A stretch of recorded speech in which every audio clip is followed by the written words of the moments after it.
Fransa dövləti. Fransa Qərbi Avropanın sahəcə ən iri ölkələrindən biridir. Ölkə 3 yarımkürədə yerləşir, çünki Qrinviç xətti kəsir. Unitar respublikadır.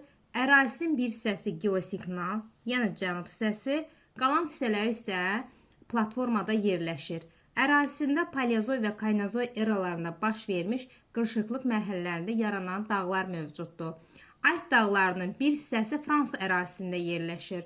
Aralıq dənizində yerləşən Korsika adası da bu ölkəyə məxsusdur. Cənub hissəsi subtropik iqlimin Aralıq dənizi tipində yerləşir. Cənub hissəsində codyarpaqlı meşə və kolluqlar təbii zonası, qəhvəyi torpaqlar və sitrus bitkiçiliyi xarakterikdir. Qərb hissəsi mülayim dəniz, qalan hissələr isə mülayim kontinental iqlim tipindədir. Enliyarpaqlı və qarışıq meşələr xarakterikdir. Əhalisi Hind-Avropa dil ailəsinin Roman dil qrupuna aiddir. Təbii artımın birinci tipi, paytaxtı Paris, Böyük Britaniya ilə Fransa, deməli, Lamaş tuneli vasitəsilə birləşir.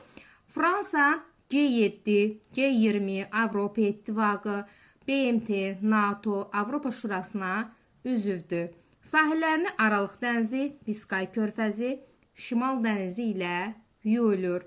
Fransa ilə İsveçrə sərhəddində deməli Cenevra gölü. Burada çaylarından Haronna, Loara, bunlar Biskay körfəzinə tökülür.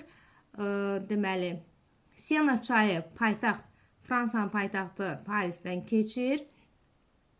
Sonra Fransa özü hansı dövlətlərlə sərhəddədir? Cənubda İspaniya, İspaniya ilə Fransa sərhəddində Andorra, Monaco, deməli Belçika, Lüksemburq, Almaniya, İsveçrə, İtaliya ilə həmsərhəddir.